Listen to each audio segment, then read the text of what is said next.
I'm ready to go because I'm going to starve to death. Oh, good, because I already started. Oh, cool.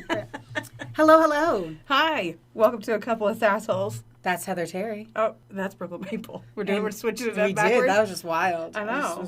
I didn't know we started. Threw me so a lot just happened. I was like, whoa, I don't know. I was trying to catch you singing. So. Oh, well, you don't have to catch me. I'll just catch me outside. Do it. Do you remember that twat? What? You know that she just bought a $6 million house? I'm sure she did because our fucking society sucks. How about that, girl? Ugh. She just makes me want to take a shower and go to One school. time I was up She makes me want to take a shower, read a book, go to school. Yeah, stay get at school. Good grades. Well, I was at the hair salon getting my hair done, and one of the girls looked over and goes, "Oh, your hair color's the same as the How About That girl?" And I was like, "Diet, change it right now. Yeah. Change it right now." Yeah. Yep. I would shave my head. if I would have known that. I don't know that we'd be friends today. I don't think we were friends then. Oh, well, So that makes sense. Before our worlds collided. So you're just going to go for I'm doing it. What are you doing? You want to tell everybody what you're doing? Yeah, I'm going to. Oh, fuck. I'm What? spilling it. Oh, fuck. I'm spilling it. Oh, fuck. It's still spilling. Okay. These are the worst scissors in the world. These are not real scissors. Why are you holding I don't know because it's spilling everywhere. That Jenner kid trying to cut a cucumber. Oh, my God. Fucking idiot. That's what you just... That's... I'm trying to hold a thing that's all... Shut up. So this is a... Yeah, so it's one of those frozen cocktails. Or it was frozen. It was, and it literally... Ooh, shit foot. Okay. Here, swap me. My hands are going to be so sticky now. Yeah. So it's a Claffy's... Is that... Are we saying that right? I don't know. It sounds like we have a speech impediment. It does. Claffy's. Okay, so I worked out. It's 12:30. I haven't eaten, and I'm really like... I just smelled the liquor in this, so I'm... Night-night. It's going to suck when I don't remember anything that happened in this podcast because I was drunk the whole She'll time. be like, do you want to record? I'm like, we already did. You're at home. I dropped you off. Where's my car? It's still there. Well, I'm going to try the blue raspberry. You have mango. Does it smell like cat pee? Because you know how I feel about fake mango flavors. It doesn't smell like cat pee. Okay, that's good. It does smell like liquor. Mine just smells like a slush, like blue slush. Which Oh my God! Do you remember whenever the snow cone people came to in our neighborhood? In my I feel neighborhood, like we've mentioned that on this Oh, podcast have like we? 6 Fuck. times. They I don't keep care coming because it was again. delightful. It was. We need to do it again. They come every day. Well, We're fucking popular in the valley. yeah, all those minions that live over there. Oh, What do you think about that one? firstly, my teeth are very sensitive, and that was very cold. Second, Is that why you look so yeah, intense? I was like, oof, it got me there for a second. Got my goat. So I threw these in the cooler.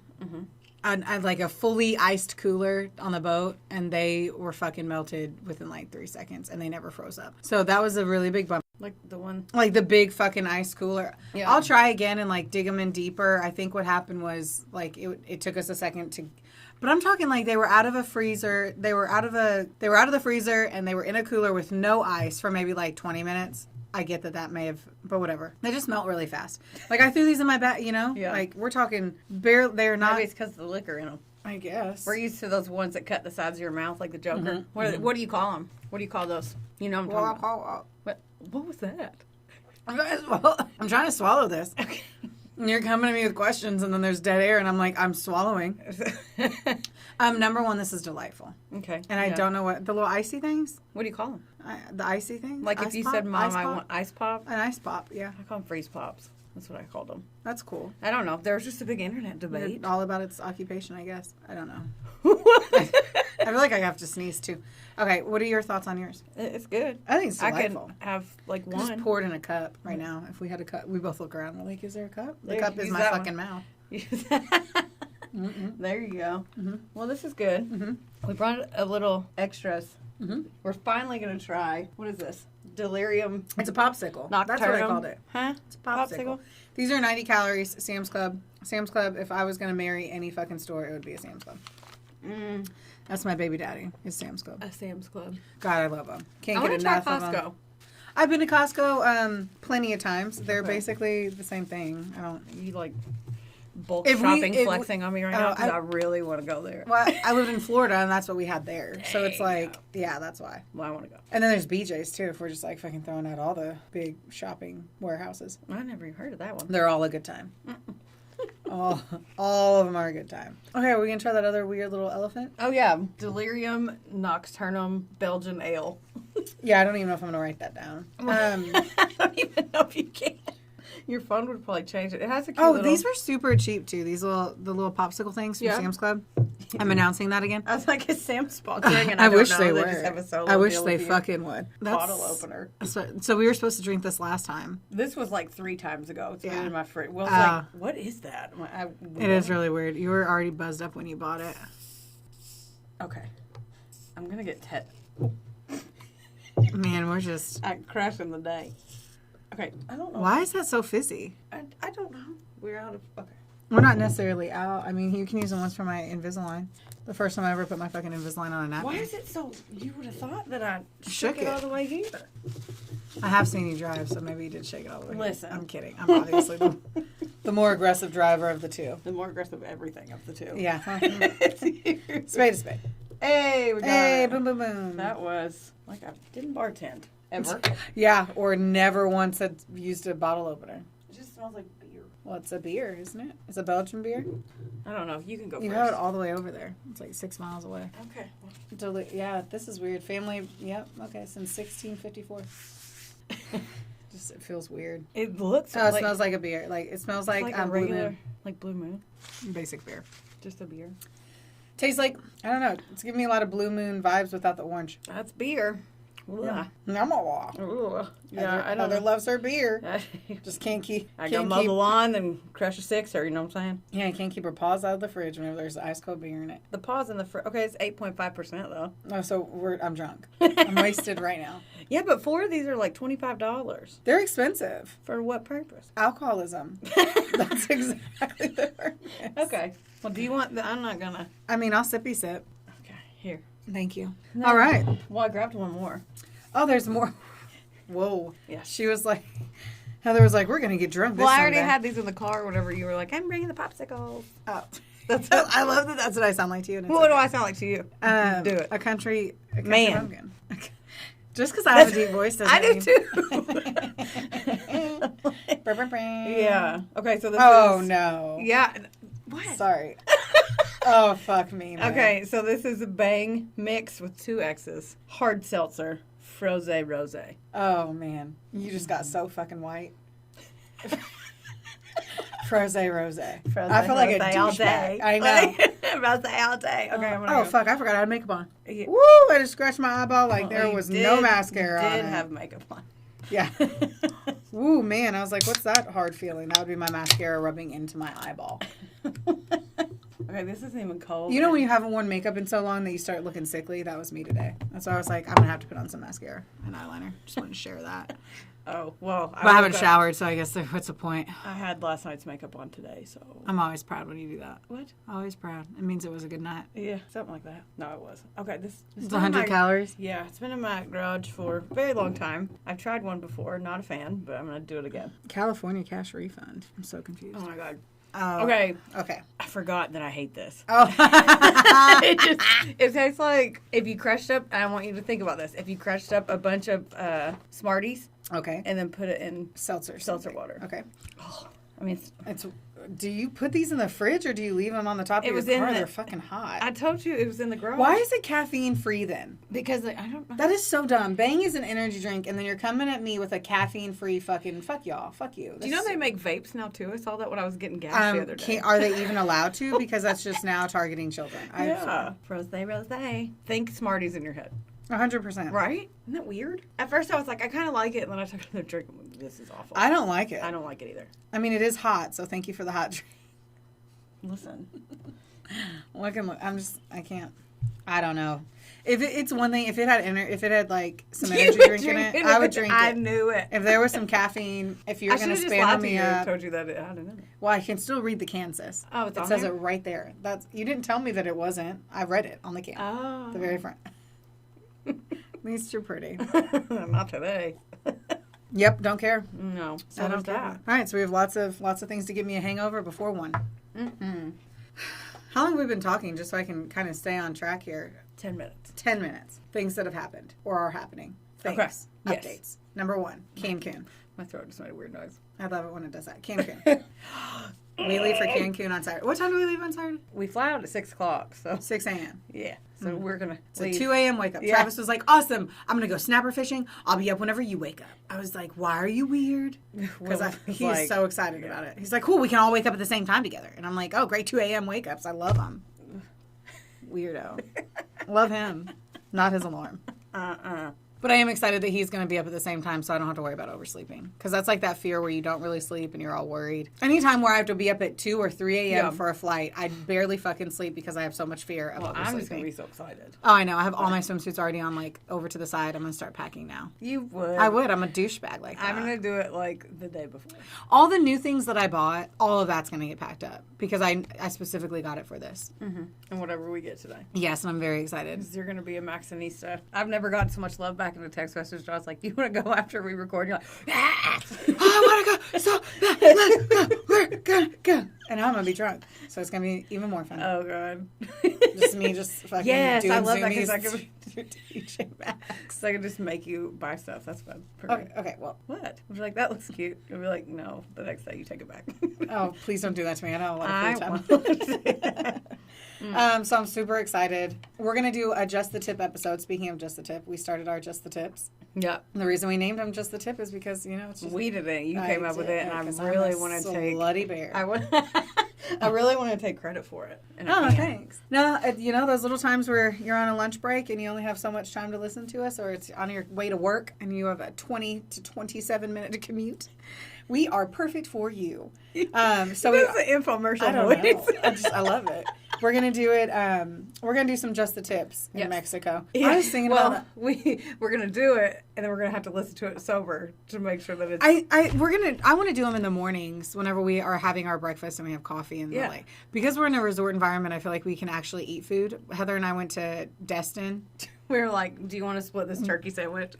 Like once. We went to dinner one time. We ate one meal in 5 days. Yeah. Like one full meal. And I think we had 3 bites of it. And then we literally had turkey sandwiches. Yeah. And we made each other eat it. I was like, well, you have to eat one if I'm eating one. I know. Fine. And it's because we were so used to just kind of living off alcohol, which is terrible. We were just never hungry. So not on this trip. So I look forward to eating. I thought too today when I worked out, I was like, we should probably try to see if there's like a day that who knows? You don't know. To what? Are you going to say, if you say work out while we're down there? Not working out for 5 days. Have you gone 5 days without working out? It's been in months? A long time. That's what I'm saying. But we might want to go walk on we'll just go walk. We can just do a walk. Okay. I'm not going to be, no. Okay. You said that and I was like. Just wake up and I'm doing push-ups next to the bed. You're lifting me up. Just I'll be like, put me down, I'm sleeping. Yeah, I can't wait. That's going to be fun. Oh, I'm so ready for it. Yeah. Life has been so much lately. Sometimes life just fucking gets you. It's been really hard for me. I'm going through some shit. Yeah. I don't think the timing of this trip couldn't be better. I'm so fucking ready to go. And it's our friend anniversary. We didn't even realize that. I've only known you 3 years. That's weird. Because Hannah asked me that yesterday. She's like, how long have you known each other? And I was like, 3 years. She's like, that's it? That is kind of what. But then it also kind of feels like a long time. Because I still feel like I met you for the first time yesterday. Well, but then we've just been through so very much. Very cute. Whatever. The Notebook. Oh, someone's got a heart. Oh my God. Don't embarrass me. Well, don't embarrass me. Don't want to tarnish that reputation. Yeah, that hard ass. Yeah, just. What else is on your list? Black you have hole a in my little throat. list. I always do. I'm adorable. I can't read your handwriting. Oh, that we bought a boat. And there's an exclamation point. I know, because I was so excited. We bought a boat. We finally took it out. It was such a good time. We can't wait for you and Will to come out. Yes. It's going to be a good time. The anxiety of figuring, like, if you're not around a boat a lot, the sounds that they make are loud and kind of empowering. They're terrifying. I am always afraid I'm going to drown us or something. I'm going to wreck it. Titanic. I don't know. It just makes me nervous. And so Travis has me like pull the trailer out and I am so terrified. Have you seen ever on YouTube like where the person didn't put the emergency brake on and the truck goes into the water? Have you ever seen that? No. Oh my God, I hate that I've seen that because I think it every time. So you the emergency brake is on, you have to pop it, keep your foot on with your left foot, or at least this is how I do it to make sure I don't fucking die or have Travis break up with me because I sunk his fucking ram.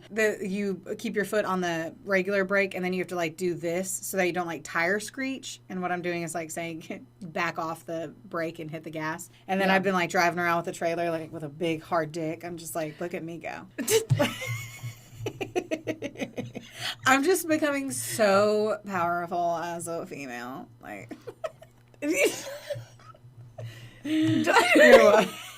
You're so much. I know. You're so much. I know. And you're so much too. I am. But at least I didn't say I was driving around with a big hard dick. I know. Well, I'm always like, what am I supposed to do? Just sit here with my dick in my hand? I'm the worst. You do. I do. I talk about a lot. a lot. A So lot. much. It's a thing. So we do have some pretty intense storylines today. I don't even think we talked about what our topic is. No, I think we kind of just were like, let's drink, and then Yeah.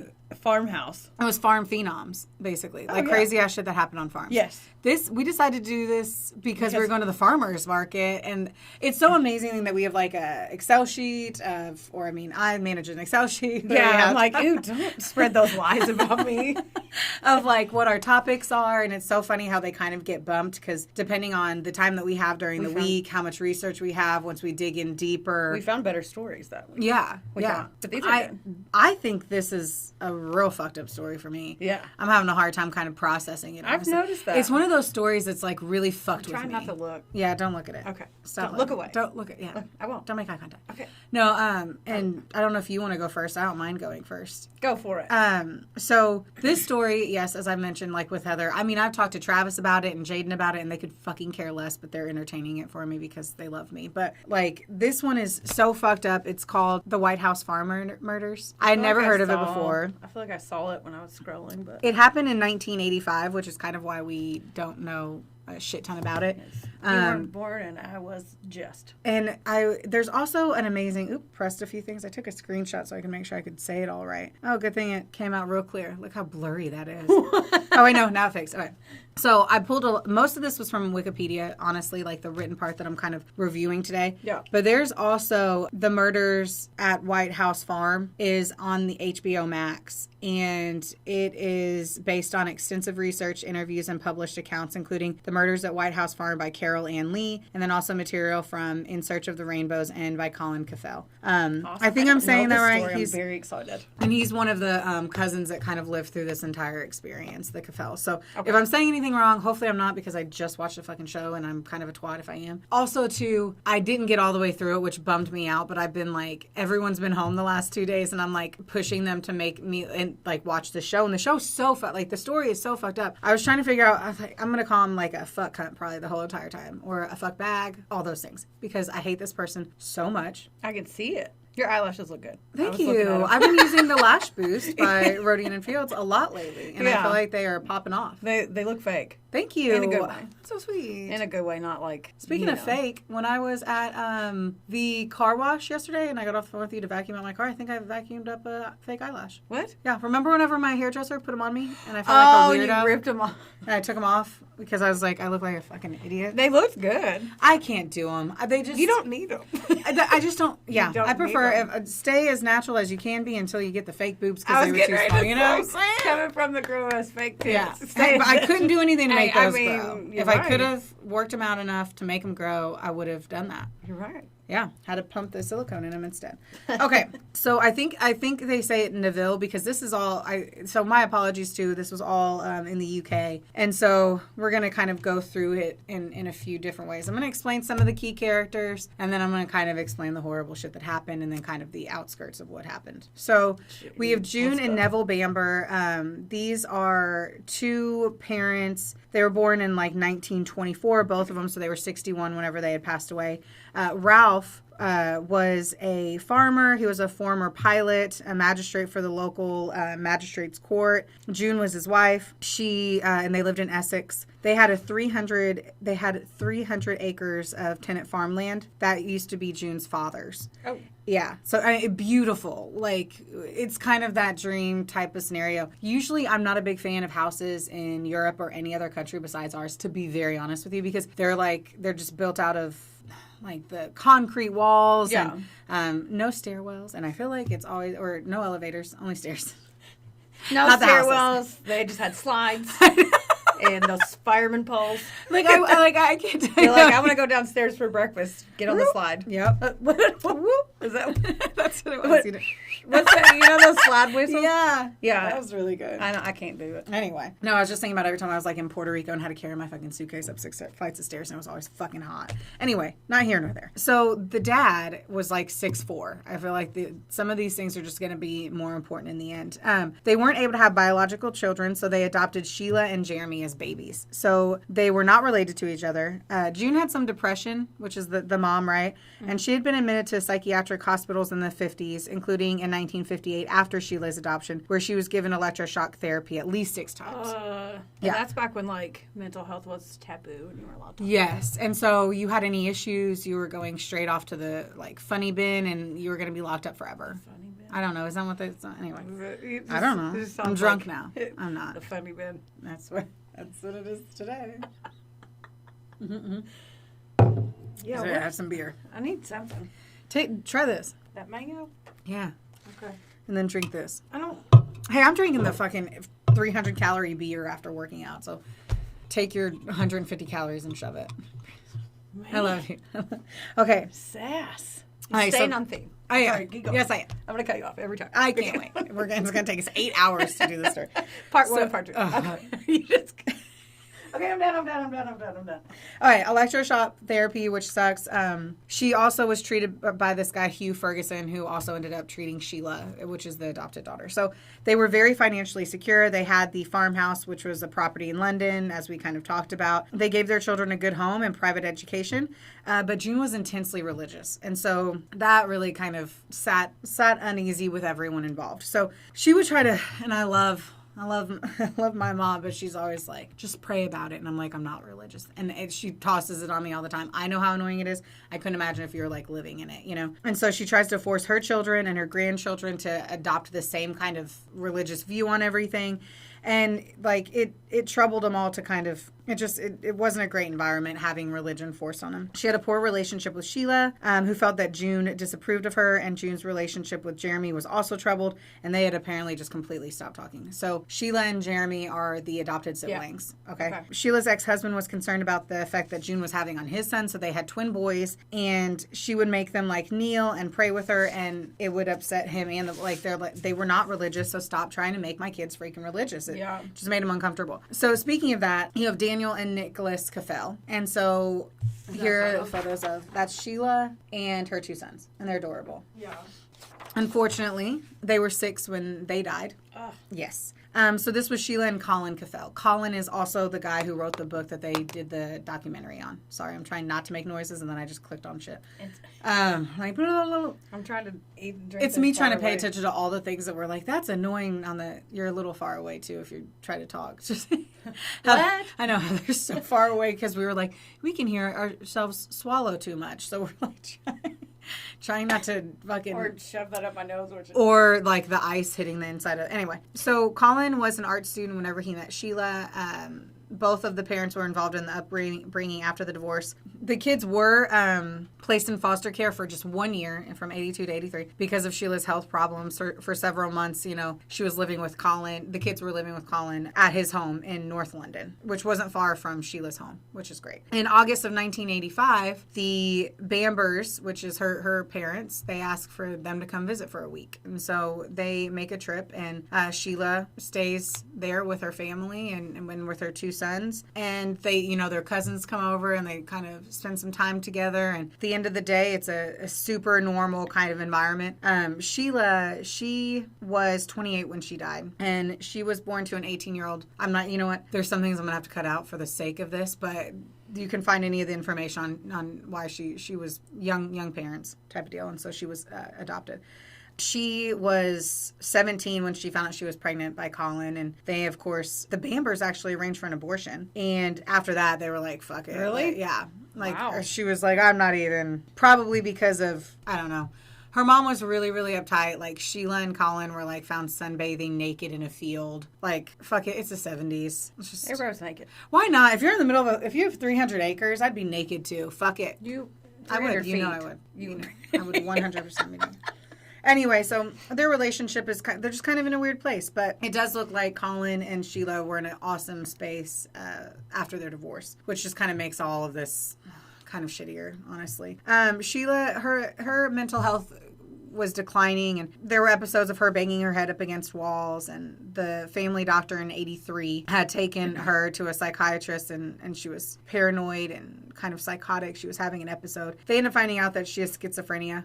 They put her on some medication, and they were treating her with some antipsychotics and some trifluopers. some of that. That's my favorite thing that you do, by the way. You just taper off at the end. It was like, yeah, I don't know what that fucking word is. So Sheila believed that the devil had given her the power to project evil onto others and that she could make her sons have sex and cause violence with her. She called them the devil's children. What? Yeah. Wait. She was psychotic and she was schizophrenic. And yeah, that one just threw me off. Yeah. Oh, it threw me off too because they barely mention it too in like what I saw from the... There's just so much that it's even hard to try to do a 6 series like for it's very jolting sentence. Yes, yeah, it is. I was like, wait, what? Yeah. She believed that she was capable of murdering them or getting them to kill others. And she spoke about suicide.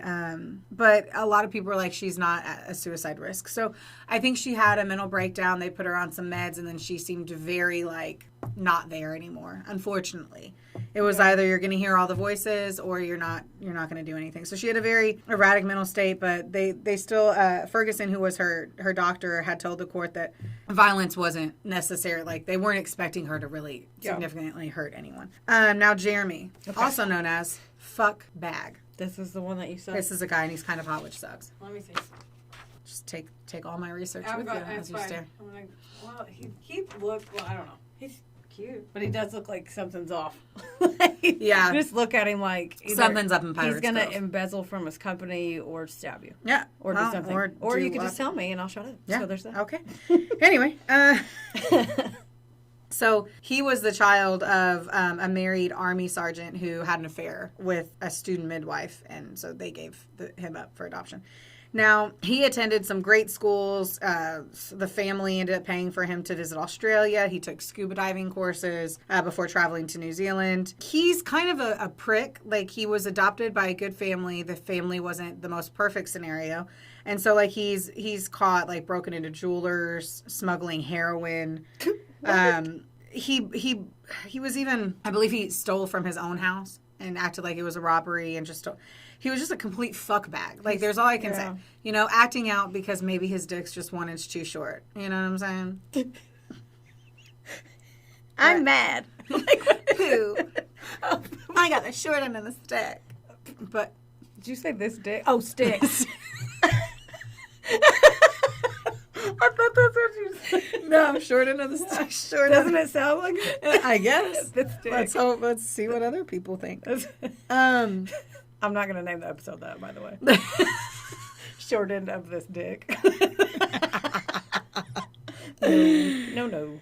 Okay, so there was an inheritance to be had, and so we're going to do euros. And so, okay, here's some good shit. So the financial ties and inheritance issues within the immediate and extended family provided a motive and added a layer of complexity to the case. So the Bamber's company, N&J Bamber Limited, was worth 400,000 euros in 1985, which is 1.6 million euros today. In their wills, June left 230, which is 608,000 euros, and Neville left 380,000, which is 1 million, roughly, to their kids, or excuse me, they left their estate to the kids to be split down the middle, and then they left all that other money as well, which went to their their nieces and nephews, essentially. During the murder trial, the court heard that Bambers had left their estate to Jeremy and Sheila to be divided equally. In addition, Neville's will had said that to inherit, Jeremy had to be working on the farm at the time of his father's death. And the court also heard from the mother of Jeremy's girlfriend that he had been saying June wanted to change her will to bypass him and Sheila and leave her estate to the twins instead. So a lot of shit was going on here. So let's talk about Sunday, August 4th of 1985. This is 3 days before the murders. Okay. And Sheila and the boys arrive at the White House farm to spend the week with June and Neville. The housekeeper saw Sheila that day and said nothing was unusual. 2 farm workers saw her the following day with her children and said that they seemed happy. One of the crime scene photographs showed that someone had carved "I hate this place" in the cupboard doors in the bedroom in which the twins were sleeping, which is weird. Yeah. Jeremy visited the farm on the evening of Tuesday, the 6th of August. He told the court that during his visit, his parents suggested to Sheila that the boys be placed in daytime foster care with a local family. He said Sheila did not seem bothered by the suggestion and had simply said she would rather stay in London. The boys had been in foster care before, although in London, rather than near White House Farm, and it had not appeared to cause a problem for Sheila. Ferguson told the Court of Appeal in 2002 that any suggestion that the children be removed from her care would have provoked a strong reaction from Sheila, or that she might not have welcomed any of that help. Anyway, another farm worker heard Jeremy leave around 9:30 p.m. Barbara Wilson, the farm secretary, telephoned Neville at around that time and was left with the impression that she had interrupted an argument. She said Neville was short with her and seemed to hang up in irritation, something he had never done before. She basically ran everything. So it would be like me just doing that to you and you'd be like, okay, that's never happened. He was, by all accounts, an even-tempered man. June's sister, Pamela Bootfloor, telephoned around 10 p.m. She spoke to Sheila, who said that she was quiet, then to June, who seemed very normal. Okay.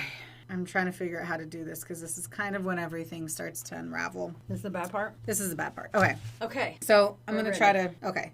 So during his visit, Jeremy told the court that hours before the murders, he had loaded the rifle thinking that he heard rabbits outside. He heard them? Yes. What do you mean? That thumper was thumping I away. mean, like, I don't fucking know. It's not like they move. Like, what do you... I don't know. Hey, I'm a bunny. What are they? Okay, anyway. Hey, yeah. The bunny's just like, I'm a bunny outside. I'm hopping. Do you hear me? I'm hopping. I don't know. Hey, I'm a bunny. I know. Okay. See ya. Load the gun, baby. Load the gun. Leave it out there. Let's make sure we grab those rabbits. Is the voice that you do for me. Yeah, well, and maybe. What? Maybe you shouldn't sound so country. So he left the rifle on the kitchen table and with a full magazine and a box of ammunition before leaving the house. This is so dumb. There's so much fucked up parts of this. Okay. It did not, at that point, have the silencer on it or the telescopic sight, Jeremy claimed. Both had been on the rifle in late July, according to a nephew, but Jeremy said his father must have removed them. Basically, that silencer just fucking unravels a lot of this case. So Neville kept several guns in the house. He was reportedly careful with them, cleaning. Okay, well, no one cares. I'm trying to make sure I get the good stuff. What if there avid gun cleaners out there would like to you're right. hear that part? I'm one of them. So, no, he used cartridges which were loaded into a magazine that held 10 rounds. So, 20 reloaded at least twice. So, with this particular type of gun, to reload it, every time it got harder, which means, I can't even pull shit back on my gun without Travis having to do it because it's just too hard. And that's kind of a part of the case here. So there were 3 different phone calls at White House Farm on the night of the shooting, all on the same landline. There's usually a rotary phone in the main bedroom on the Neville's bedside table, and it was fucking moved. So there's so much fucked up shit. So basically with the silencer, hold on, I want to make sure I get these important parts. But that phone wasn't, so basically if you had a phone on your side of the bed every day and then one day it's gone and it was moved downstairs into the kitchen. Yeah. And it was kind of obvious too because it had sat there in that old house. Like there was a marking on the nightstand that showed that it used to be there. It was hidden in a pile of magazines. So the guy had plugged it back in and kind of pushed it over and threw some shit on top of it so you couldn't see the phone. Jeremy had telephoned the Chelmsford police station, not 911. He got a phone book out. And called the direct landline to it from his home in the early hours of August 7th to raise the alarm. He said that he received a telephone call from his father saying that Sheila had gone berserk with a gun, and Jeremy said the line went dead in the middle of the call. That's such a good word. They fight so hard on this because he's like, so did the line go dead or did you get a dial tone? Like, how exactly did it end? And he's like, I don't really know. And he's like, well, you kind of had to know because they're completely different. Yeah. So what was it? He doesn't really fucking answer any of that. The dad had blood all over him, obviously, because he was dying, but there's no blood on the phone. Oh. He had been shot in his mouth. The very first shot to the dad was in his mouth, which severed his tongue. So he would have never been able to actually talk to anyone. He still lived, though. Oh. Yeah. I mean, good, but... I mean, no. That's what... So, anyway, after he called the police, he also called his girlfriend. So he called the police station, not 911, then called his girlfriend. I actually think he called his girlfriend, then called the police station. Yeah. And then basically, did something else and then showed up to the house. So Jeremy had told the police that on the night that he hadn't thought that it would make a difference he thought they would be faster if he called the local police.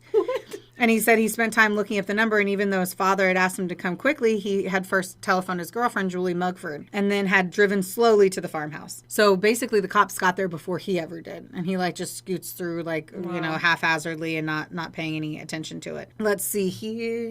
I don't know. There's a lot of information about the police logs, but I don't know how much we really want to care or type into this. So really want to care. I know. Well, it's like, how much time do you have? Okay. Okay. And okay. No, I was wondering how many times I could say that. The house looked normal on the outside. They did find a phone book that was like further away from the house. Kind of weird shit there. So the scene inside. A phone book is. Yes. What we used to get.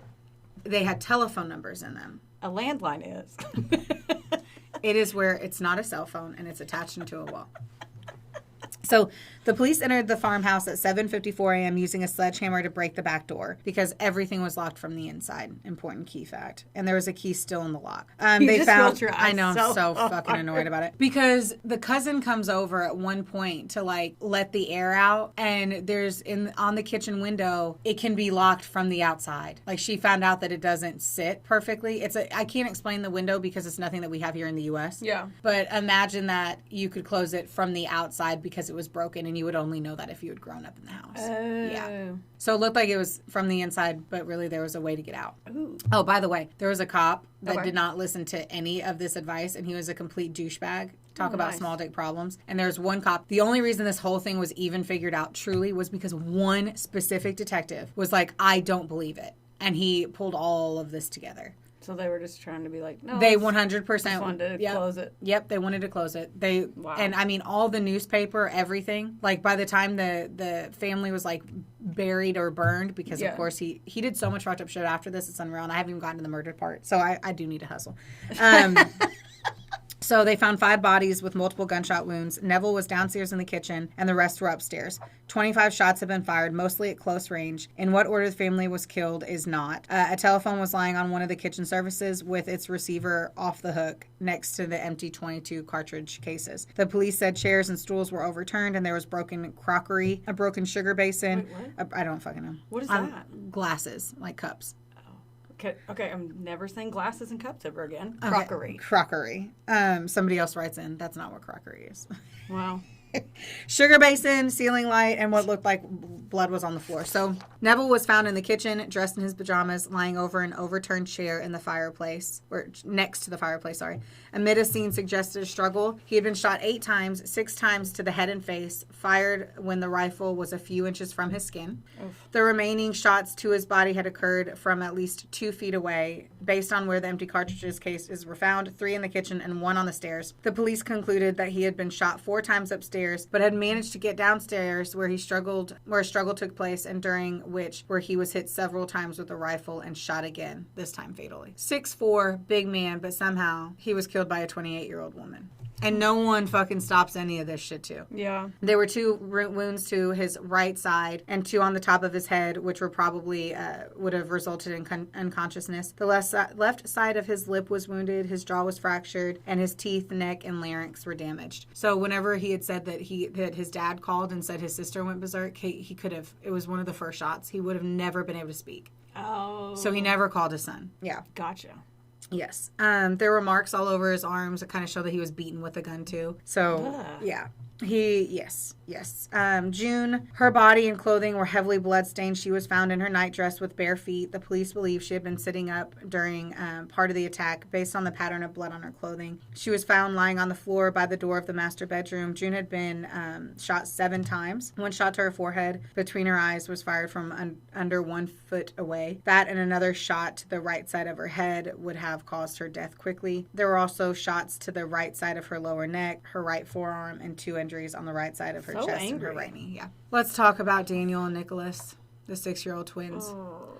Their bodies were found in their beds in their room, which used to be Sheila's room. They appeared to have been shot while in bed. The court heard that Daniel had been shot 5 times in the back of the head, 4 times with the gun held within 1 foot of his head, and once from over 2 feet away. Nicholas had been shot 3 times, all contact, close proximity shots. So they do believe that the boys died in their sleep. Ugh. And there was a silencer, so which we'll talk about, right? Sheila, who is the last one to die, she was found on the floor of the master bedroom with her mother. She was in her nightdress, her feet were bare, and she had 2 bullet wounds under her chin. One of them on her throat. So one right here, like imagine the perfect spot for a hickey, and then one right here. Well, I know. Giving other people to know. I give it.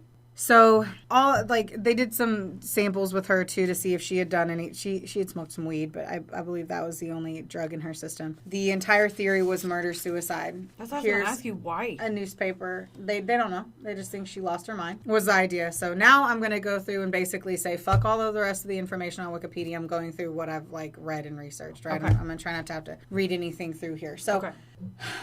For anyone who doesn't know, rifles, they're freaking big. They're long. It's not the same thing as a handgun. It's not nearly as easy to shoot yourself with. So to me, it would be the hardest fucking way to shoot yourself would be a rifle, especially as a female. So essentially the thought is that Sheila lost her mind, went through, killed her family, and then shot herself. They couldn't understand how the boys were in bed, if the way that the murder, they don't know the order. Yeah. But how was it that no one woke up? Yeah, that is weird. Because the gun was found without a silencer on it.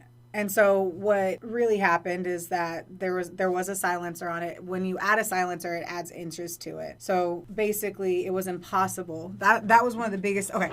First thing, the cousins, because fucking Jeremy goes crazy. After the thing, Jeremy goes into the house, takes everything basically of value. Well, the cousins come first, and they take the things. They were like, we know that they knew something was up with Jeremy, and they were afraid that people were going to rob the house. So they took the stuff? So they took some of the stuff. Oh, okay. I was like, what? Not all of it, just some of the stuff. And while they're going through the house, that's where they find that cupboard thing that says, I hate this place. They also find a silencer tucked away with blood on it. Oh, wow. Yeah.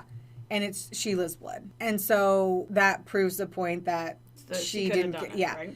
And not to mention, it didn't make it. That's how they realized why the family didn't wake up. The silencer was used. Once you put the silencer on it, there was no way for her hands to reach and shoot herself. It was impossible. It's also unlikely for you to shoot yourself twice. So she was shot in the neck, and then she was shot here.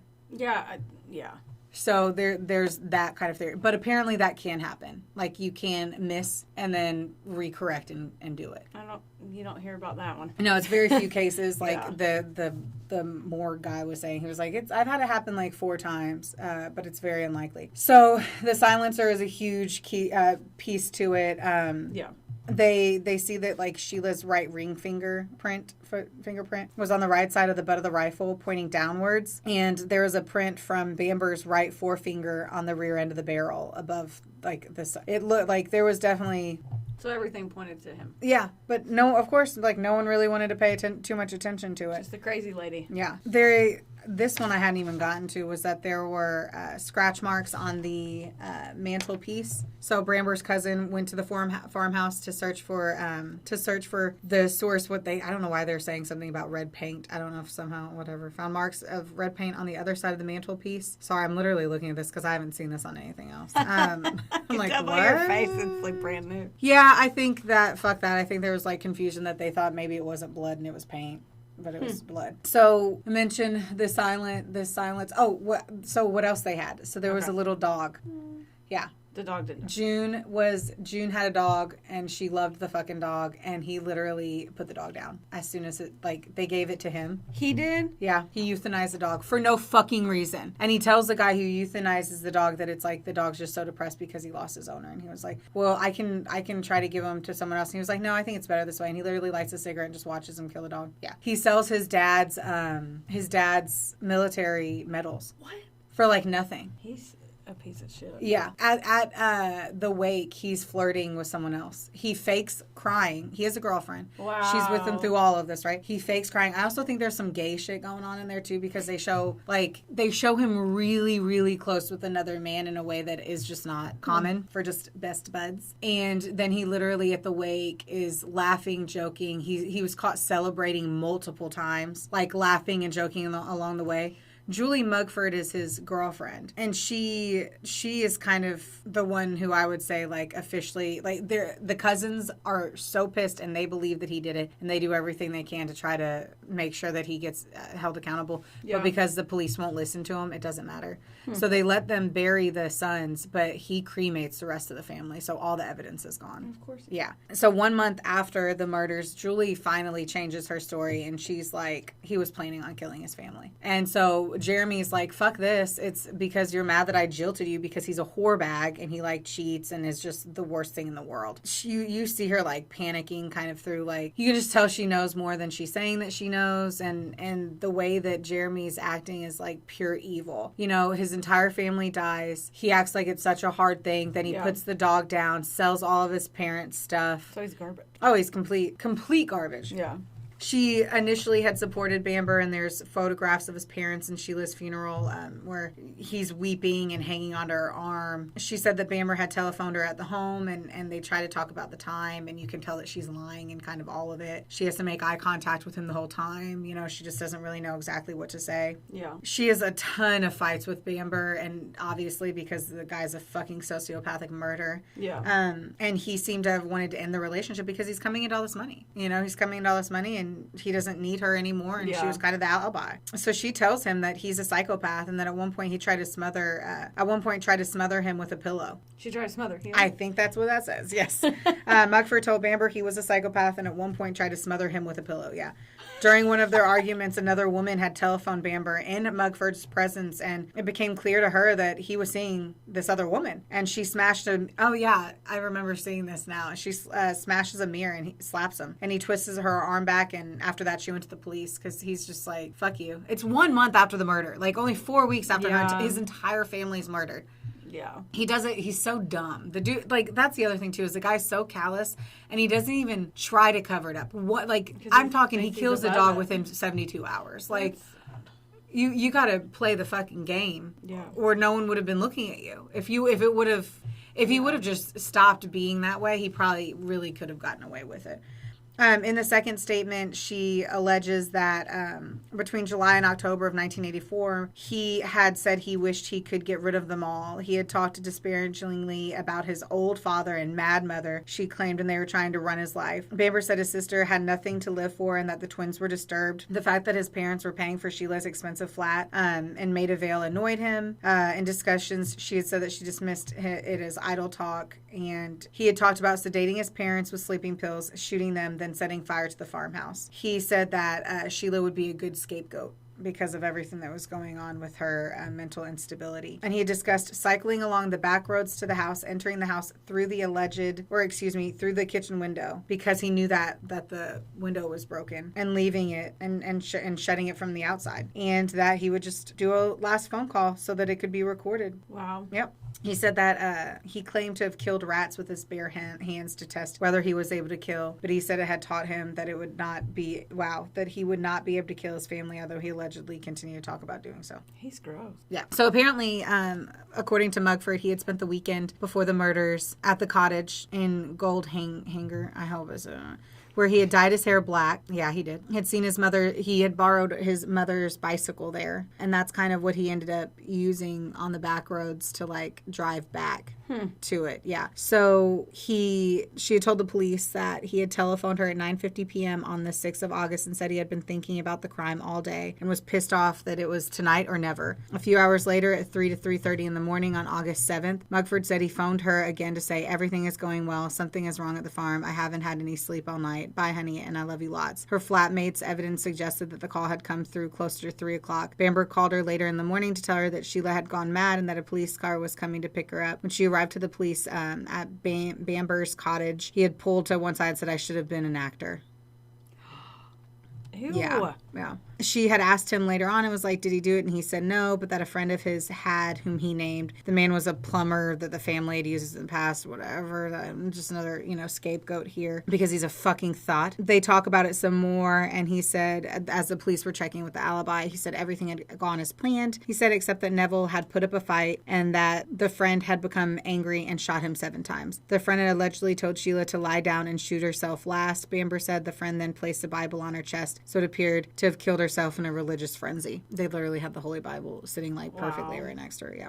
That the children were shot in their sleep and that he supposedly paid the friend 2,000 euros. On a letter dated September 26, 85. September 26th? I was 6 days old. Ooh, look at you. From the Assistant Director of Public Prosecutions who prepared the case against Bamber suggests that Mugford not be prosecuted for the burglary, the check fraud, or for further offense of selling cannabis. Basically, this motherfucker, you can cut that part out if you need to because it doesn't really add too much to it, but he's arrested, because of her statement, he's arrested on September 8th, 1985, so 1 month and 1 day from the murders, as was the friend of Mugford, said he had implicated, although the letter had a solid alibi and was released. So anywho, he said that Mugford was lying because he had jilted her and that he broke up with her and that he loved his family and his sister, and he denied ever doing any of it. And he was charged the next day with breaking into the Osea Bay caravan site on 25th of March 1985 and stealing 980 euros. So basically, I don't think they can keep him for the murders just yet, but he was also caught stealing previously. So they just wanted to arrest him for something. Yeah. And so they kind of pulled some old shit to make sure that they could get him so that he couldn't get back into the house, essentially, is kind of what they thought about there. Yeah. All right. So to sum up an insanely long story. The judge told the jury that there were 3 crucial points in no particular order. Did they believe Mugford or Bamber? Were they sure that Sheila was not the killer who then committed suicide? He said this question involved another. Was the second fatal shot fired at Sheila with a silencer on? If yes, she could not have fired it. Finally, did Neville call Bamber in the middle of the night? If there was no such call, it undermined the entirety of Bamber's story. The only reason he would have had the intent to phone call the police was because of that, or it was because he was responsible for the murders. So on October 28th, after deliberating for more than 9 hours, the jury found Bamber guilty by a majority of 10-2, the minimum required for conviction, and sentencing him to 5 life terms with a recommendation that he serve a minimum of 25 years. The judge told him, your conduct in planning and carrying out the killing of 5 members of your family was evil, almost beyond belief. In December of 94, Home Secretary Michael Howard told Bamber that he would remain in prison for the rest of his life, following a decision in 1988 by the Home Secretary at the time, Douglas Hurd. So, wow. He should have got 6 life sentences for the dog. I know, right? 2. I mean, how terrible is it? Like, piece of shit. Oh my God. Like, I think I'm having such a hard time with it because he did a good job. He did a good job. Like, Scott Peterson acting of him. Oh, yeah. The way that he was, when you were talking about it, I was thinking about how Scott Peterson acted when he was like, oh, what did he say? I'm in Paris. And he was at his wake, or the wake of the candlelight vigil. Oh, yeah. Oh, yeah. And he was telling that girl he was by the Eiffel Tower. A fucking cocksucker. Mm-hmm. Yeah, it's disgusting. And the fact that, like, I mean, he was hanging out with them too. Like, I don't know. It just, it blows my mind. He's gross. And all of it for money. I think that's what drives me kind of, like, crazy on this one is you were going to get it anyway at some point. Mm-hmm. Just wait, bruh. They gave you everything anyway. Yeah. You greedy son of a fucking bitch. Like... Yeah, he was. And then to blame your sister, and I think that's what was so sad. So, like, Colin, which was the father of her kids, he loses his ex-wife, who he still cared for, and made sure she was okay. And, like, he's the one that drove them to drop him off that time frame, like that week. Wow. And it blows my mind that he, like, killed his niece and nephew and then blamed it on his sister and ruined her name. Yeah. And then was there for Colin the whole time. Yeah. And then was just openly fucking around on his girlfriend. Not even, like, the downfall of this guy, it being 31 days after, is just mind-blowing to me. Yeah. Like, he didn't get away with it for long at all. No. At all. Usually it takes him a lot longer to build a case. So. You would have thought, if I knew that one person knew the truth, I probably wouldn't start fucking other people. You might want to kiss their ass. Yeah, I'd be like, oh, well, you could definitely tell them that I did it, so we should probably, like, I should probably be pretty good to you until, like, 7 years from now, whenever you can't come back to me for it or something. I don't know. Probably thought that she wouldn't turn on him or something like that. He wouldn't. Oh, he thought he was so above and beyond her. He sounds like he thought he was above and beyond everything. Yeah. So. The fact that you can celebrate and your cousins not be like...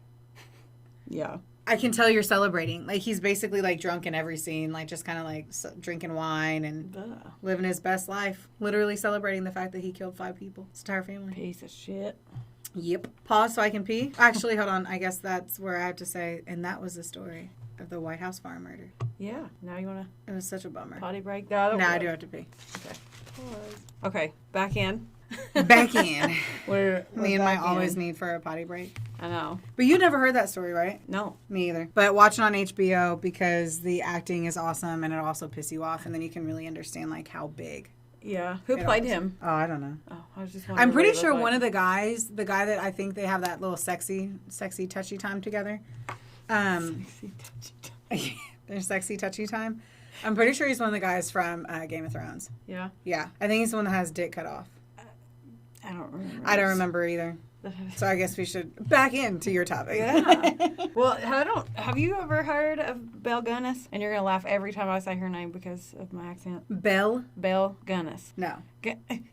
I love that you're. I don't know anything that happened on a farm. Like I don't have any Okay. like wild story. Let me tell you. This one was besides 5 hours from this here. Fuck hard. I figured that out. Oh, So well, let's go. yeah, let's go. I used heavily. Scoundrel is a podcast that I do now like. History's Forgotten Villains podcast episode called Belle Gunness, the Black Widow. Wikipedia, the last podcast on the left, episode 1, because I didn't have time to listen to 2, but they're funny too. Oh, I heard. Doesn't our wives love them? K and G. Mm-hmm. Yeah. Yep. That's how I haven't listened to them, but Yeah, if they like them, then they're probably amazing. they're very funny. They do a lot of voices. You know, I like the Oh, accents yeah. and impressions. So Yes. I was a Okay. large Well, fan. now I want to listen to them. No, Cut listen this. to Let's us listen. only. Let me tell you about this crazy broad. So Belle was born on November 11th in 1859 in Selbu, Norway, and her birth name was Brynhild Polsdotter Sortheth. Crushed it. Yeah, I mean, I've heard that name. well, Plenty I of do times. know it's Plenty of I have like 5 Brynhilds in my phone. So That was like my kindergarten class. Fucking 7 Brynhilds. Fucking had to call them all different names. God. Okay. She was the youngest of 8 children, and they didn't have any electricity, and I don't even know what electricity came around, so I don't know if What year was this? 1859. Of course they didn't have electricity. They made sure they said it. So Oh, okay. I was like, I guess cool, that I matters. guess So I they better, didn't call the cops. so note that. At age 14, she began working on neighboring farms with cattle, milking them and stuff, and actually saved up all of her money doing that because she wanted to come to the U.S. So she was trying to get out of Norway. Smart. So Norway's very pretty. She started. She should stay there. Well, she didn't want to be poor And everyone's anymore. really pretty, Everybody started getting rich, and then her sister got older and moved to Chicago, and then she's like, well, I'm going to go to that. She wanted to get away, so she just did that. Get away to Chicago, the Windy City. Industrial Revolution was happening, so she heard about everybody else going to get rich, so she wanted to do that. What a also. time. What a time to be alive. I know. So in 1881, she finally had enough money and did that, so she moved in with her sister, her brother-in-law, and then their kids. That's when she changed her name to Belle. I know. I'm over here like trying to move things, and I'm like, you're going to hate yourself for doing that because you're going to hear it on the podcast. And that's when she changed her name to Belle. Yeah, she Cute changed it name. to Belle. Yeah, yeah, considering the other one was a lot. They talk about her appearance a lot and everything that I heard. Because the way that they talked about it was weird. Like they talked about how big her feet were. They acted like Shut she the fuck up. I I swear. thought you were going to be like that she was super hot, like the yoga killer. No, okay, so Or the yoga psychopath. I don't know. She wasn't a killer, right? What? The yoga chick. She was, yeah. Well, she was just like an emotional abuser. I She can't was, remember. yeah, I don't Everything remember. rose together. Okay, so she was 5'7", but I swear to God, they acted like she was in the WNBA because she was 5'7". Maybe it's because she's Norwegian and they're short. 210 to 250 pounds, but they kept saying she was strong and masculine. Just look her up. Dude, I don't Look want her to up. so fucking Yeah, bad, look but at- you always frown upon me. No, whenever look I it get up. on No, the phone. I know because What's her name? Belle Gunness. Belle. Yeah, Gunness. Okay, so Okay, I'm not going to say anything. Okay. did you see her? She's masculine in appearance, and they talk about how she can like pick up the hot Look at her fucking face. She just looks angry. She looks real mad. Yeah, she looks like is it on Matilda? Doesn't she look Yeah, like the that lady? Trunchbull. What is it? Trunchbull. That's it. Trunchbull. Yeah, Yeah. right? Yeah. Okay. Doesn't she look like her? Yeah. But they talk about like she was masculine looking and she was a thick girl. And, like she was thick and they just act like she's just grotesque. But so she had a few odd jobs when she got to Chicago. She doesn't look that big. Oh, they act like she's like huge. Like in everything. I mean, I bet corsets were fucking killer back then, but She just looks like a pissed off mom today at softball practice on a Saturday. Doesn't she? Yeah, she does look like... Okay, I gotta put it down or I'm gonna learn too much. Yeah. So, calm down, calm back down. So she did a few odd jobs, but she ended up working at a butcher shop. Like a T-ball coach? Okay, sorry, because that's what she looks like. She worked at a butcher shop, so she would cut up the carcasses and everything like that. I have a feeling. I was gonna say, I feel like that's gonna be important later. Okay, so when she was 25 and she was working at the butcher shop, she met a guy named Mads Sorensen, which I want to know, like, doesn't that sound like a Marvel villain? Yeah, it does. Ooh, good job, yeah. Ooh. And that was in 1884. So they ended up having 4 kids, and everything that I read and listened to, they were like, her 4 screaming kids. They said every time. And I'm like, I mean, it's probably accurate, but I'd scream too if my mom looked that mad all the time. Oh my God, my sister's kids, they scream and they're treated like little fucking kings and queens. So Belle and Mads decided to open up a candy store. So it was like candy and cigs. That sounds like a place I want to be. I mean, it I want like, my teeth to rot out and my lungs to fall out. Right? Like, that's it. Just smoking a cigarette and getting the sweet treats. That sounds like a good fucking sweet treats. Ooh, I want a cupcake. Okay, no. So they weren't making any money, and Belle's getting pissed off because that's the whole reason why she came over. She wanted to make money and do all the shit, and she still was working her ass off and not making any money. So it was 10 Isn't years. it totally at the time where she could just like pay for people to do her body? To be a sex worker? I feel like sex working was like a legit profession. I mean, yeah, it's the oldest job ever. Wow, you just... What? You just sound so smart. I didn't know that look that you got. I'm like, no, it's the oldest job. And you're like, it is the oldest job. It is. Oh, man. So she was getting pissed off because it had been 10 years. And she didn't want to go back to Norway. There was nothing there for her. So the store mysteriously burned down, kerosene lamps. And she was like, oh. And then insurance was kind of new. So they were just like, oh, you're a dainty little flower. Even though they acted like she was the center for the sparks or something. And I don't know WNBA too. It was like, is that Is that one? I feel like it would be. I mean... Sure. Anyway, but so they were like, here's your money. And she's like, oh, that was easy. Oh, no. Yeah. So her husband had no clue. He was like, oh, that sucks. And he's like, yeah. I mean, I couldn't imagine, like, could you imagine, though, like Will just... your office burning down and then Will just, like, sits down at dinner and he's like, hey, so did you have anything to do with that? You know what I mean? Yeah, that's true. Like, he had no reason to not trust why would you her. ever think but that... he didn't have any money and she was getting pissed off about that too. I mean... Yeah. So then they decided to move up a little bit because she had the money. So they got a house in the suburbs. Does it say how much money she got? Not off that one. Okay, cool. Not off that one. I love that your foot is literally up in my face right now. I'm sorry. I'm too short for this seat. For life? Yeah, well, that too. So they bought the house in the suburbs, and then she got a taste of that life, and she was like, oh, I like this. So, because she finally got to... So I felt the first time I went to a country club. I get it. Oh, my God. So then, guess what else she decided to insure after that? Her kids. Oh, no. Mm-hmm. No. So... Heather, no. Oh, it's going to get worse. I'm not ready for this. I just had a brother who killed his entire fan band. Well, buckle in, because... where's the seatbelt? Okay, listen. Give me more drinks. Is there tequila? Listen. I wish there was. Listen. Okay, so she poisoned her baby and her toddler with the milk. And they thought it was acute colitis. And so everybody felt sorry for her. They're like, oh, you just lost both your kids. You just moved here. That's sad. So then, after the second child dies, she couldn't take the rumors, as everybody was like, how did both of them die so short together? It was close. They weren't at the same time. It would have made more sense if she would have killed them both in the same, and it would have been like bad milk. But it looked like right. So that's what they thought. So then guess what happens next? Her house burned down. So I feel like people are not that smart when they're trying to like. Yeah. Oh, just wait. Man. So she got her third insurance payout from that, and they bought another house with Mads and then her 2 older kids. So what's Mads thinking right now? Is he He's Mads? just along for the. Go outside. I couldn't help it. Oh my God. So not long after they move into the new house, guess who gets sick after that? Mads. Mm-hmm. Ah. Yeah. So he got violently ill, and it just so happened that he passed away the day that his 2 life insurance policies overlapped. So like one kicked in, the other one was still going, and that's the day he died. But the thing about that one, she got to play it off because he had an enlarged heart. So they thought that had something to do with it because he was supposed to die younger anyway, apparently. So the doctor was like, oh, that's sad for you. This is all back in the day. Like, they didn't think women could do anything like this. Like, oh, you're right. But we were poisoners, right? Women are more likely to poison than anything. That's our... Did you know that? I did not. Oh, yeah. So women are the most the number one way that women have ever murdered anyone ever was poison. And if somebody dies of poison, they automatically look for a woman because it's something about our ability to nurture and take care of people that we feed them in poison. That's fucked up. The more you know. Yeah, the more you know. Here she goes. Was that pretty?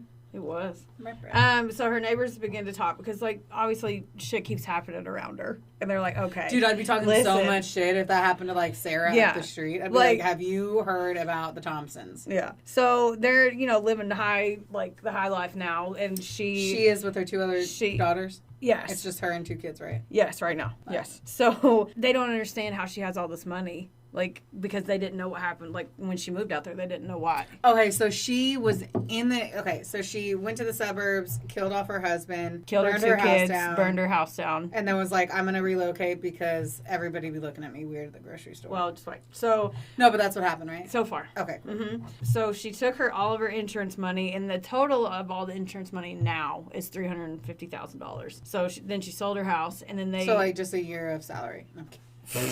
I fucking wish. Right? Okay, so... Not worth murder. No. So now, I'm sorry for interrupting. But now whenever we talk about it, homeboy, Jeremy, was getting over $1 million. Mm-hmm. So maybe, I don't know. I still couldn't murder my whole family. Mom, Dad, if you never listen to this, because I know you guys aren't listening to this. I would never murder you for money and then blame Brittany. But I'm just, kind of curious. For that much money, it just isn't enough. Yeah. So they took all the money, sold her house. She bought a farmhouse in LaPorte, Indiana, which is a little over 5 hours from here north. Can't wait for us to go and get an Airbnb there. Yeah, with her two remaining children, and then she took in a foster child, which a lot of them alluded to. They think that was an investment for her. Oh. So within a year, she got to LaPorte and she married Peter Gunness. Within a year. Mm-hmm, he and his infant child. Dude, I've been dating a guy for almost 2 years and I still haven't gotten a ring. I don't know how people be doing it. Love it. I love it. I love the 1800s. They were wild and carefree. Burning shit down, killing people, getting away with it. Love it. You interrupted me the whole time, so I'm going to do the same for you. You're welcome. She married Peter Gunness, so him and his infant child moved into her farmhouse. She doesn't even wait a full year, and she killed his infant the same way. Then not long after Poison milk? Uh-huh. Then not long after that, Peter was looking for something in the kitchen, and then a meat grinder mysteriously fell off of the shelf and hit him in the head, and he died instantly. Okay. I'm officially maxed out on anyone assuming that she wasn't killing people. It's like people who, by their third husband, third husband dies, and you're like, oh, all but she just kept waiting, and then she would hop away. But this one's... Hop away, like a bunny, like a rabbit, like a loud rabbit. Like a loud rabbit. Yeah. Don't be a loud rabbit. Hey, I'm a bunny. So at this point, she's getting really good at playing the victim because people are like, "Oh, you've had such a hard life." She's looking like a linebacker. Well, I mean, I swear to God, they act like she just threw cows over her shoulder. She literally looks like me after I've eaten a big meal.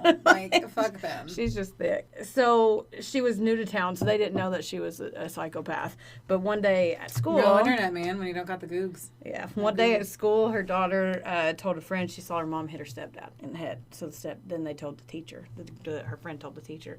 But instead of denying this, she wanted to distract him. So she said that she was pregnant. She's like, oh, and it's gonna live on. His life's gonna live on and everything. And I'm so blessed and happy that I get to carry his child. So. Why is her name off of whatever? Sorry. I'm just like, what happened to her first husband's last name? Why isn't that her infamous name? Oh. Well, you'll figure out why. She gets worse.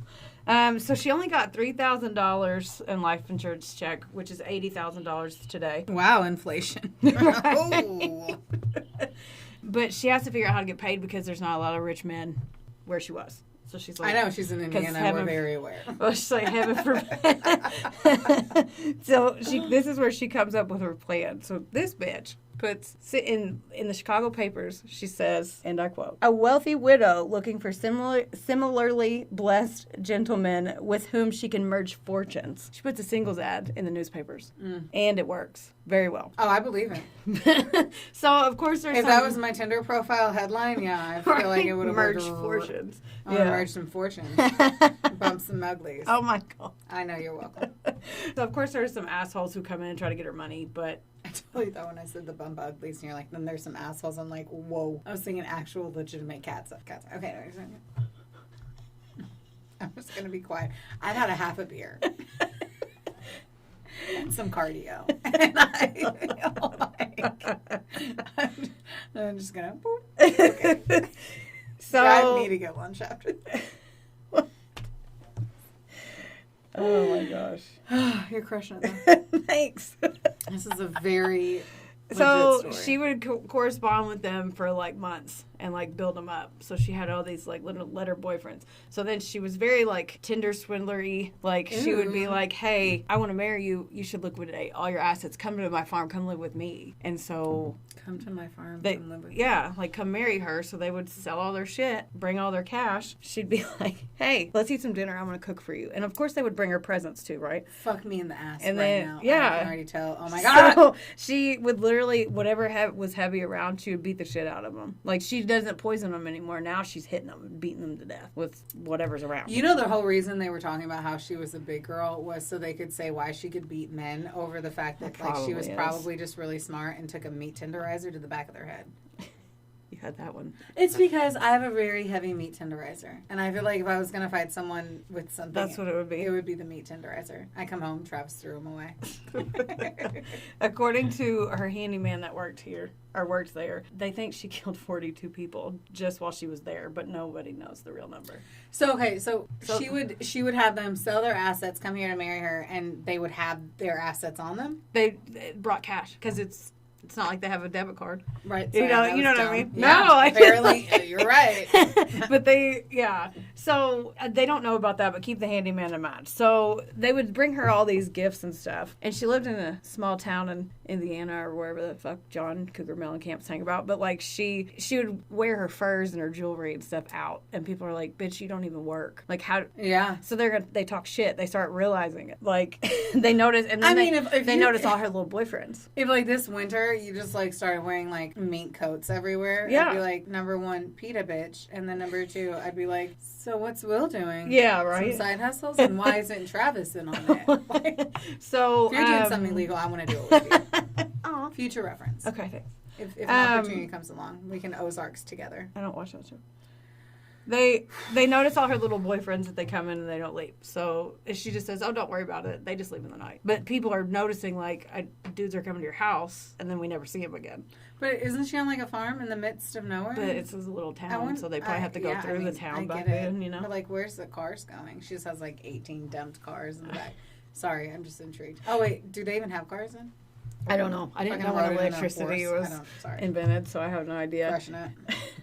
But the family started asking questions about it. So that like they would leave and they would never come back. And then the families are like, "Hey, I thought you guys were getting married. I haven't heard from him." And she would respond to him and write it off. Of course. Like, "Oh, he said he went," like one guy, she wrote back and said, "Well, he said he went to Norway to visit family. He went back to Norway to visit them. I hope that I can, see him again sometime." And then the brother was like, "No, you're full of shit. I'm coming to see for myself." Oh, shit. So she was like, no, don't worry about it. But then he got pissed off. Like, where the fuck is my brother? So before he could do this bitch, she's actually really smart. She goes and gets a lawyer and draws a will. So she gets a will drawn up, and she's saying, "Oh, her handyman," like she's setting up her handyman. What? Yeah. So before this, she says that her handyman had it out for her because she wanted to make sure she had her affairs in order. She's just dropping little nuggets to the lawyer. So I forgot to mention, she was fucking Ray, the handyman. I knew that. Yeah. Like, there's no handyman on a farm that you're not fucking. Right? That's like an old I'm on a pig farm- farm, like porn. Like a pig, like... Yes, I had said earlier, not my Like- pig, not my farm. But, Yeah. like, no, for sure. Well, Every fucking Lifetime movie. yeah. Like, So- the handyman's hot. He looks like he just, like, released a new #1 country album. Yeah. I mean, I didn't look him up. I'll have to look them up later. So she was like being a little sneaky sneak. She told the lawyer like they ended on bitter terms. Like he was getting pissed off because she was bringing in all these out of town boyfriends, and everybody knew. So everybody knew she had the boyfriends. And he's like, but I'm your boyfriend. Yeah, and she was like, well, no, you are, but you're not. What? So, Like, when is enough money is enough? I wonder this. Like, truly, I wonder it from, like, what in your, like, biological, like, your mind, what in your makeup says that, like, no amount of money is enough, I need more, versus, like, someone else, it's more like, that she would just... I just want to have a good life, and that's all I need. Beat the shit out of people. But this one, she like was poor when she was younger, so she never wanted to be like that again. So she got it stuck in her head, and she never let it go. I wasn't over here with a golden spoon. I'm like not trying to figure out how to bring more men to the valley to kill them. Okay, so the day after she got her will, her house burns down. Mm-hmm. At first glance, they found the 3 children's bodies. So she had the foster and her 2 children, and an adult woman. Wait, hold on. Okay. This is nuts. Oh my God, why is your story so wild? I thought I had such a wild story. Okay, so Ray got arrested for arson and murder. But then remember the brother that was coming from Norway? He shows up. And Ray the whole time was like, I didn't fucking do this. I didn't do this. And then the guy shows up and was like, my brother's gone. He went to that farm, and then Ray was like, see, I fucking told you this. So they go out there and check. They were pissed. They didn't want to do it. The cops were pissed. They didn't want to do it. Because they were like, women don't kill. Yeah. They truly... Man, and they found the female body. So Ray goes with them too, and he's even telling them, like, he said, I told you, she told me she wanted me to burn the barn down with the kids in it. I told you this. And then they're like, oh. And so it took the Norway guy coming over because they just ignored everything that Ray said. So when they got there, they look in the backyard and there's like, it's kind of sloped. So then they're like, that's weird. So they dig. Oh, fucking God. They found the brother and then 5 bags with other bodies in it. So then they keep going, and they found at least 6 more the same day. But they couldn't tell because they didn't know how many, you know what I mean? So no, what do you mean? They couldn't tell? They couldn't tell how many. They thought it was 6, but they were trying to piece it together. Oh, okay, yeah. okay. The body, the bones. Yeah. So, but the body of the foster daughter, she had told everybody she was at finishing school. So they don't even know when she died because she was buried. So this is also weird, though. So the coroner he was looking at it. There was no skull with the adult body. And the body was also 5 inches shorter than Belle and 50 pounds lighter. Because it was been burnt off. Okay. But they were supposed to say that it was, she thought it was. Thermogenic fat burners. It was her because, she was thick. Everybody just acted like she was a big tubbo. But she was short. Understood. So but the cops were like, this already looks bad on us. So they kind of just swept it under the rug, and they were like telling everybody that was Belle. We found her. So the papers even printed like widow and all this shit like in the paper. Dies with her trying to save her children, is what they said. So shut up! I swear. Oh my God. So Ray, the Haiti man, he was acquitted of the murder charge, but they did charge him with arson still. But why? I don't know. I couldn't figure that out either. Okay. But I'm like, wasn't your uncle, your great uncle? Like, what? But where is Belle? Like, they had several sightings, but they would investigate and follow up, and nobody knew, but everybody thinks she faked her death. But I mean, she can't go anywhere because she was all over the newspapers, right? Like, they call her the Black Widow. Like, every newspaper in the country was like putting her picture on there, that mean, angry one that you saw. So she's so tall, quote unquote, and big that they acted like she would stick out 5'7". 5'7". A dream. A dream I could be 5'7" with my 5'2" fucking ass. I'd be all thin. Right? And tall. But fucking 6 foot women who are like, that is not there's tall. all these weird rumors about like, oh, she had to go live in the woods, or she was homeless, and she was this and that, but she had her buckets of cash. Yeah. Maybe she was actually thin and she was just like taping the money to her. Like a damn cartoon or something. Yeah. You're funny. Like fucking Wolf of Wall Street. Well, that's the story of Belle Gunness. That's it. So she disappeared, no one knows. Nobody knows. And all her kids were gone? She killed them. I love how you're like, she killed them. I was like, no fucking shit. I'm just... Yeah, this is like kids casual are gone. Me summing up what happened, sis. Kids are gone. Husband gone. Boyfriends are gone. They think it's between 14 to 42 people, but no one's ever said like an actual name. And those are the only ones that they found, so they don't even know if there's anything else. Could be way more than that. Isn't that weird? It's wild. That is wild. Mm-hmm. That's And I looked it up because, I like the ghosty stuff. Of course, the house burned down, but they built a new house on top of the foundation of it. We're going. Nope. We're going. Yes, we are. They should not have done that. No, but we're going to go. They should not have done that. I want to go. We are gonna go. Yes. And we're gonna fucking tarot card up in that shit. Oh my gosh. Yeah. Let's do it. Let's do it. Okay. Ready? Right now. Let's go right now. Grab the keys. That is wild. Yeah. That's a good one. Yeah. I'm always so intrigued to see your take on, like, Heather and I, we talk about it, we pick themes. Yeah.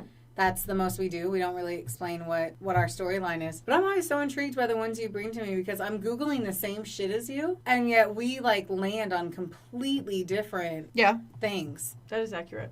Like, well, there weren't that many farm murders either, by the way. Like, everyone. Yeah. There are a handful. Yeah. Like, but literally one handful. You had told me that yours was I was like, you told me the children died or something up front. I said a brother. I go... That's right. Yeah, I was like, a brother killed his family. And then, because I did see that one, I'm like, I just went past it because I'm like, oh, that's similar. That's hers. Yeah. But I didn't. Well, if you would have said, oh, that pig farmer who ate... That's the one I was going to do. I know. But this one's a really good one. Then I too. started reading about this bitch, and I'm like, wait a minute. I got to talk about her. Yeah. Brynhild. That is wild. Brynhild. Oof. And isn't it ironic that somebody from Norway was Isn't the it one... ironic? The somebody from Norway is the reason why that she got caught, because the brother was from Norway, and that's where she left. Yeah. Came full circle. Sure did. All right. Oh, damn. I am ready for a feeding. I am ready Oh my gosh. for some food as well because I'm pretty sure I'm lit. Yeah. I mean, I have had one delirium but nocturnum and I am 8.5. drunker than a skunk right now. it's 8.5. I don't even know if I should drive. Yeah, you should not. I probably won't. It's okay. I will. I had one beer. Wasted. Wow. Well, it happens. It does. I mean, I guess. Anywho, that was wonderful. Yeah. Thank you for that story. Thank you It for was terrible. you coming soon from Mexico. Oh my god. 6 days. Are we bringing the 6 mic? days. Are we doing this from the phone? I'm gonna put that on in my carry-on. No, yes. we're gonna do it from my phone. I'm not bringing that. I'm already worried about big ass dildo. For who? This microphone is huge. I have no idea. Uh-huh. That one's more reasonable. Reasonable. I like how you call it. God, you just called a sex toy reasonable. It's not an interest rate.